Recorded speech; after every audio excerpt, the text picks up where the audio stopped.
नमस्कार दोस्तों ताइवान एक छोटा सा देश, उसने भारत को स्टॉक मार्केट में पीछे कर दिया है। मतलब हम 5वें स्थान पर हुआ करते थे मार्केट कैप के मामले में, अब हम 6ठे नंबर पर आ गए। आप देख सकते हो खबर, how tiny Taiwan overtook India to become the 5th largest stock market. इसको थोड़ा सा हम डिटेल में समझेंगे कि इसका मतलब क्या है। मतलब स्टॉक मार्केट में पीछे करना, ये जीडीपी से कैसे कंपेयर होता है, वो सब कुछ मैं आपको बताऊंगा। और सबसे इंपॉर्टेंट बात यहां पर यह है कि ताइवान में भी अगर आप देखोगे ना, जो उनका स्टॉक मार्केट है, it is mainly dominated by one single company, और उसी की वजह से हम पीछे हुए, वो मैं आपको बताऊंगा। चलिए आगे बढ़ते हैं, लेकिन उससे पहले आप सबको बता दूं, आप में से जो भी लोग यूपीएससी की तैयारी कर रहे हैं, हमारा जो नया बैच है स्मार्ट मॉडल यूपीएससी बैच, वो आपका 31 में लास्ट डेट है एडमिशन का। इसके अंदर आपको प्रीलिम से लेकर इंटरव्यू तक की तो पूरी तैयारी कराई जाती है। इसमें मेंटरशिप, असेसमेंट, रिवीजन टेस्ट, एक प्रॉपर डैशबोर्ड होगा जिसमें आप अपनी तैयारी को ट्रैक कर सकते हैं, और यहां पर यूज कर सकते हैं कोड अंकित लाइव मैक्सिमम डिस्काउंट के लिए। कोई भी दिक्कत है, प्रॉब्लम है, ये फोन नंबर पर कॉल कर लीजिएगा।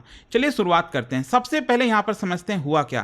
देखिए यहां पर जो डेटा आया है, रिपोर्ट सामने आया है, उसके आधार पर ताइवान का जो टोटल स्टॉक मार्केट कैपिटलाइजेशन है, ये $4.95 ट्रिलियन पहुंच गया, और भारत का स्टॉक मार्केट कैपिटलाइजेशन $4.92 ट्रिलियन के आसपास है। इसका मतलब ये हुआ Taiwan 5th largest stock market in the world बन गया है, भारत 6ठे नंबर पर आ गया है। और ये इसलिए हुआ है मेनली कि जो सेमीकंडक्टर का बूम है, जो एआई रिलेटेड स्टॉक्स में बूम आया है, और स्पेशली जो ताइवान की जायंट चिप कंपनी है, आप सभी ने सुना होगा TSMC, Taiwan semiconductor manufacturing company, उसके में बहुत बड़े स्तर पर ग्रोथ आया है, जिसकी वजह से ये पीछे हो गए हम। अच्छा, यहां पर आप में से कई लोग सोच रहे होंगे कि ये स्टॉक मार्केट कैपिटलाइजेशन का मतलब क्या होता है। देखो सिंपल सा अर्थ है, किसी भी कंपनी को अगर आप लो, और आपने देखा होगा स्टॉक मार्केट में जो पब्लिकली लिस्टेड कंपनीज होती हैं, उसमें उसका प्राइस लिखा होता है कि एक शेयर का दाम यह है। तो जितने टोटल आउटस्टैंडिंग शेयर है, मतलब मान लो कि कंपनी है, उसके टोटल 100 शेयर्स हैं, और यहां पर उसका एक शेयर का प्राइस है 1000 रुपए, तो इसका मतलब यह हुआ कि इस टोटल कंपनी की जो वर्थ है वो 1 लाख रुपए। ठीक है, तो यही चीज होता है कि जब भी उस कंपनी के शेयर प्राइस जाएंगे, ऊपर बढ़ेंगे, तो मार्केट कैपिटलाइजेशन भी बढ़ेगा। हाँ, जरूरी नहीं है कि उस देश की इकोनॉमी भी वैसी ग्रो कर रही हो, तो उससे कंफ्यूज मत कर लेना, क्योंकि इकोनॉमी जो है वो धीरे धीरे चेंज होता है। लेकिन जो स्टॉक मार्केट है, किसी भी कंपनी का जो स्टॉक है, वो फ्यूचर को दिखाता है। अगर मान लो कोई कंपनी को अचानक से कोई बड़ा ऑर्डर आ गया, तो ऑब्वियस सी बात है ना, आगे आने वाले समय में उसको प्रॉफिट होगा, रेवेन्यू बढ़ेगा, तो वो प्रिडिक्ट करके उसका स्टॉक प्राइस अभी बढ़ जाता है। सो दैट इज वाई जो स्टॉक मार्केट की रैंकिंग होती है वो रैपिडली चेंज होती है, अगर आप जीडीपी से कंपेयर करो तो। अच्छा, यहां पर आप देख सकते हैं मार्केट कैप और जीडीपी, इसमें अंतर रखिएगा, समझिएगा कि यहां पर जो जीडीपी है वो हमारे देश की इकोनॉमिक प्रोडक्शन को मेजर करता है, लेकिन स्टॉक मार्केट जो इन्वेस्टर्स का वैल्यूएशन है उसको मेजर करता है। यहां पर हम जीडीपी में गुड्स और सर्विसेज के आउटपुट की बात करते हैं, यहां पर हम स्पेसिफिकली स्टॉक के प्राइसेस की बात करते हैं। जो जीडीपी है वो स्लो मूविंग होता है, उतने तेजी से ग्रो नहीं करता, लेकिन जो स्टॉक मार्केट का कैपिटलाइजेशन है वो तेजी से बदल सकता है, रातों रात बदल सकता है। अच्छा, भारत की जो जीडीपी है वो ध्यान रखिएगा ताइवान से कहीं ज्यादा बड़ी है। ताइवान की जीडीपी कितनी है, $1 ट्रिलियन के आसपास है, उससे थोड़ी सी नीचे है, लेकिन भारत की जीडीपी तो $4 ट्रिलियन से ज्यादा है। तो यहां पर उसके बावजूद भी जो ताइवान का स्टॉक मार्केट है वो हमारे स्टॉक मार्केट से बड़ा हो गया। और आप रैंकिंग देख सकते हैं, सबसे बड़ा तो ऑब्वियस सी बात है यूएस है, और उसका कारण है वहां की जो जायंट टेक कंपनीज हैं, चाहे वो एप्पल है, माइक्रोसॉफ्ट, एनवीडिया, अमेजॉन, इन सब की वजह से अमेरिका का स्टॉक मार्केट सबसे बड़ा है, इसके आसपास कोई भी नहीं है। और यूएस का स्टॉक मार्केट कैपिटलाइजेशन आपको पता है कितना बड़ा है? इट्स ह्यूज, मतलब उसके आसपास आप समझो $70 ट्रिलियन, $70 ट्रिलियन। और चाइना जो दूसरे नंबर पर है उसका $17 ट्रिलियन के आसपास। तो काफ़ी ज़्यादा डिफरेंस है, क्योंकि अमेरिका में कंपनीज फलती फूलती हैं, उनका ग्रोथ काफ़ी अच्छा खासा होता है, बहुत सारी कंपनीज हैं जो स्टॉक मार्केट पर लिस्टेड हैं, इसी की वजह से यही बड़ा कारण है। और जो भी इन्वेस्टर है, जो भी कंपनी, वो अपने आप को लिस्ट कराना चाहती है यूएस के स्टॉक मार्केट में। फिर तीसरे नंबर पर जापान, फिर हांगकॉन्ग, ताइवान, और फाइनली यहाँ पर भारत 6ठे नंबर पर आ गया है। और यहाँ पर अब क्वेश्चन ये है, देखो रियल स्टोरी क्या है कि जो ग्लोबल फाइनेंस है वो बेसिकली एआई रीशेप कर रहा है, आर्टिफिशियल इंटेलिजेंस, इसी में बड़ा शिफ्ट आया है।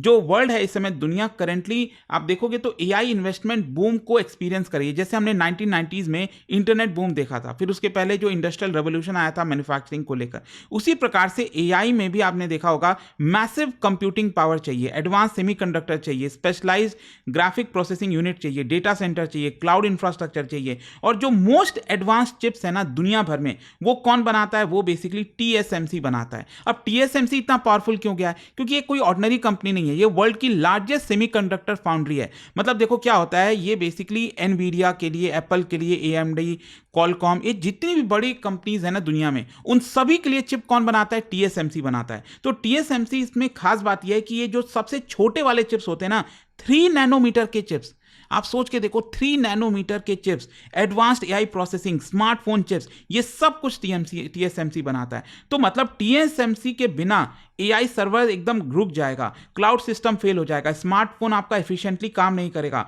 मॉडर्न डिफेंस सिस्टम में डिसरप्शन आ जाएगा। तो इसी की वजह से ताइवान को एक्स्ट्राऑर्डिनरी इकोनॉमिक इंपॉर्टेंस मिल जाती है बिकॉज ऑफ टीएसएमसी। अच्छा, यहां पर सेमीकंडक्टर का सप्लाई चेन भी समझिए। क्या है ना कि दुनिया भर में आप देखोगे तो ये पूरा इंटरलिंक्ड है। जैसे चिप का डिजाइन कहां पर होता है? यूएसए में होता है। एडवांस मैन्युफैक्चरिंग ताइवान में होती है। सेमीकंडक्टर इक्विपमेंट नेदरलैंड, जापान में है। इसके अलावा रेयर अर्थ की प्रोसेसिंग तो आप सब जानते हो, चाइना पूरा डोमिनेट करता है, मोनोपोली है। असेंबली और टेस्टिंग आपका साउथ ईस्ट एशिया में होता है। तो ताइवान बेसिकली जो सबसे डिफिकल्ट पार्ट है ना इसका, उसको डोमिनेट करता है, and that is advance chip fabrication. मतलब इसी की वजह से जो इन्वेस्टर्स हैं ग्लोबली, वो खूब सारा पैसा ताइवान की तरफ डालते हैं। अच्छा, यहां पर एनवीडिया का भी इफेक्ट काफी बड़ा है। आपने देखा होगा रिसेंटली जो खबर आई थी, एनवीडिया पहली कंपनी बनी जिसका मार्केट कैप $5 ट्रिलियन को क्रॉस हो गया। $5 ट्रिलियन किसको कहते हैं? भारत की जीडीपी लगभग $4 ट्रिलियन के आसपास है और ये $5 ट्रिलियन यहां पर पहुंच गया है। तो एनवीडिया क्या है, बिगेस्ट रीजन है जिसकी वजह से ताइवान का भी राइज हुआ है, क्योंकि एनवीडिया का जितना भी चिप वगैरह है वो अल्टीमेटली टीएसएमसी ही बनाती है। फिर इसके अलावा एआई मॉडल जो है उसमें आपको थाउजेंड्स ऑफ एडवांस जीपीयू चाहिए, मैसिव सर्वर क्लस्टर चाहिए, and most of these chips are manufactured by TSMC. So Nvidia का जो वैल्यूएशन है वो भी ग्लोबली सर्ज हुआ है और इसका इम्पैक्ट ताइवान के मार्केट पर भी आया है, ताइवान भी बढ़ा है। अच्छा, एआई जो है किस तरह से दुनिया भर में एक नया फाइनेंशियल ऑर्डर क्रिएट कर रहा है। हिस्टोरिकली क्या होता था, जिन देशों के पास ऑयल है, जो ऑयल रिच कंट्रीज हैं, वो एनर्जी मार्केट को डोमिनेट करते थे। इंडस्ट्रियल पावर जो है वो जहां जहां पर है वहां पर मैन्युफैक्चरिंग जो है वो डोमिनेट होता था। फिर इसके अलावा फाइनेंशियल सेक्टर जो है वो बैंकिंग को डोमिनेट करते थे। और अब क्या हो रहा है, जो सेमीकंडक्टर पावर है वो टेक्नोलॉजी को डोमिनेट करता है। तो सेमीकंडक्टर एक प्रकार से नया ऑयल बन गया है डिजिटल एज में, और जो भी कंट्री एआई चिप को, एडवांस कंप्यूटिंग को कंट्रोल करती है, वो उसके पास बहुत सारा ग्लोबल कैपिटल आता है। अब क्वेश्चन ये है कि इसमें भारत क्यों पीछे रह गया? देखो, भारत ऐसा नहीं है कि हम पीछे की तरफ चले गए, हम वहीं पर हैं, ऑल्दो हम उतना ग्रो नहीं कर पाए हैं। ये बात है कि ताइवान तेजी से ग्रो कर गया है। देखो, एक चीज समझिए, मतलब हमारा स्टॉक मार्केट अगर आप देखोगे तो उसमें भले ही थोड़े बहुत प्रॉब्लम्स आए अभी रिसेंटली, लेकिन बाकी के जो स्टॉक मार्केट, चाहे ताइवान की बात करें, उसमें तेजी से वृद्धि आई है। और भारत में प्रॉब्लम्स क्या क्या हैं? हमारे यहाँ सेमीकंडक्टर जायंट्स, उनकी कमी है। हमारे यहाँ पर आईटी सर्विसेज, सॉफ्टवेयर टैलेंट, ये सब तो है, लेकिन जो एडवांस चिप का फैब्रिकेशन होना चाहिए वो नहीं है। ग्लोबल सेमीकंडक्टर जो जायंट्स हैं वो नहीं है। एआई हार्डवेयर मैन्युफैक्चरिंग लीडरशिप नहीं है। तो ये सारे चीज़ों में इशू है। और भारत का जो टेक सेक्टर है वो ज़्यादातर सर्विस ओरिएंटेड है। ताइवान का जो टेक सेक्टर है वो मैन्युफैक्चरिंग ओरिएंटेड है, और यही सबसे बड़ा डिफरेंस हो जाता है। फिर दूसरा एक और चीज जो बताया जा रहा था कि भारत का जो स्टॉक मार्केट है वो काफी ओवर वैल्यू हो गया है। ओवर वैल्यू मतलब उसकी जो एक्चुअल कंपनी की अर्निंग्स आई तब पता चला कि नहीं, जो स्टॉक इतना महंगा हो गया था उसका कोई मतलब नहीं है, तो उसमें काफी करेक्शन भी आया है। तो ग्लोबल इन्वेस्टर्स को जो लगता था कि वैल्यूएशन जो है it has risen too fast, तो इसीलिए यहाँ पर जो प्रॉफिट है वो इक्वली फास्ट नहीं था। तो बहुत सारे जो इन्वेस्टर्स हैं, अगर आप देखोगे फॉरेन इन्वेस्टर्स, उन्होंने अपना भारत के इक्विटी मार्केट से जो है पैसा निकालना स्टार्ट कर दिया, एंड इसकी वजह से भारत का जो स्टॉक मार्केट में मोमेंटम है वो काफ़ी हद तक रुक गया था। और एक और चीज़ है वो है ऑयल डिपेंडेंसी। देखो क्या है ना कि आज के डेट में आप देखो भारत मतलब ऑयल थोड़ा भी ऊपर नीचे होता है, भारत की जो इकोनॉमी है वो संकट में आ जाती है। अब देखो ऑयल $100 पर बैरल के ऊपर चला गया है, सब कुछ उसी से लिंक किया जा रहा है। कब यहाँ पर ईरान यूएस के बीच में चीज़ें ठीक होंगी, कब यहाँ पर ऑयल नीचे आएगा, ऑयल के प्राइसेस नीचे आएंगे, तब हम भारत में इन्फ्लेशन, करंट अकाउंट प्रेशर, ये बहुत सारी चीज़ें हो जाती हैं। तो that is why global investors काफ़ी कॉशियस हो जाते हैं इस केस में, भारत के समय में अगर कोई भी ग्लोबल इवेंट होता है। तो इसीलिए ये सारे इश्यूज़ हैं भारत को लेकर। अच्छा, यहाँ पर अब क्वेश्चन क्वेश्चन ये है कि जो ताइवान का राइज है क्या ये रिस्की नहीं है? बिल्कुल रिस्की है। Taiwan major geopolitical threat face करता है और सबसे बड़ा कारण है चाइना। चाइना आप सब जानते हो ताइवान को अपनी टेरिटरी मानता है। उसने साफ साफ कहा है कि आज नहीं तो कल हम उसको अपने अंडर में लेंगे, चाहे जैसे भी लें, शांति से लें, लड़ कर लें, जो भी करें। और कोई भी कॉन्फ्लिक्ट अगर होगा तो ग्लोबल मार्केट उस समय देखिएगा बहुत ज़्यादा क्रैश करेगा, इलेक्ट्रॉनिक प्रोडक्शन डिसरप्ट हो जाएगा, वर्ल्ड वाइड शॉर्टेजेस होंगे। और ताइवान तो जो आप सब जानती हो ह्यूज स्ट्रैटेजिक इंपॉर्टेंस कैरी करता है, जियोपॉलिटिकल वल्नरेबिलिटी काफ़ी ज़्यादा है। लेकिन क्वेश्चन ये भी है कि उसके बावजूद भी ग्लोबल इन्वेस्टर्स क्यों आते हैं? देखो, इसको हम कहते हैं स्ट्रैटेजिक प्रीमियम। मतलब ताइवान की जो मार्केट वैल्यूएशन है, मतलब हम बात करें कि ताइवान की जो चिप है, उसके पास जो पावर है, तो वो काफ़ी ज़्यादा अट्रैक्ट करती है इन्वेस्टर्स को। तो वेस्टर्न कंट्रीज़ भी अब कोशिश कर रहे हैं कि ताइवान पर से डिपेंडेंसी कम की जाए, अपनी खुद की जो सेमीकंडक्टर प्रोडक्शन है उसको बढ़ाने की कोशिश की जा रही है, सप्लाई चेन डाइवर्सिफाई किया जा रहा है। तो ये सब कुछ है यहाँ पर। तो आई होप आप समझ रहे हो कि भले ही प्रॉब्लम है ताइवान को लेकर, लेकिन उसके बावजूद भी ग्लोबल इन्वेस्टर्स वहीं जा रहे हैं क्योंकि उसके बिना काम ही नहीं चल सकता। फिर इसके अलावा अब क्वेश्चन यही आता है लास्ट में कि ये भारत के लिए स्ट्रैटेजिकली क्यों इतना मैटर करता है? ये बताता है कि भारत हमेशा के लिए सर्विस एक्सपोर्ट के ऊपर, डोमेस्टिक कंजम्पशन के ऊपर, आईटी आउटसोर्सिंग के ऊपर डिपेंड नहीं रह सकता। फ्यूचर जो ग्लोबल इकोनॉमिक पावर है वो advance manufacturing, semiconductor, AI infrastructure, इन सब के ऊपर डिपेंड करेगा। तो भारत को अगर सक्सीड होना है तो लॉन्ग टर्म में अपना जो टेक्नोलॉजिकल सुपर पावर है उसमें आगे बढ़ना ही पड़ेगा, अदरवाइज हम इसी तरह से पीछे रह जाएंगे।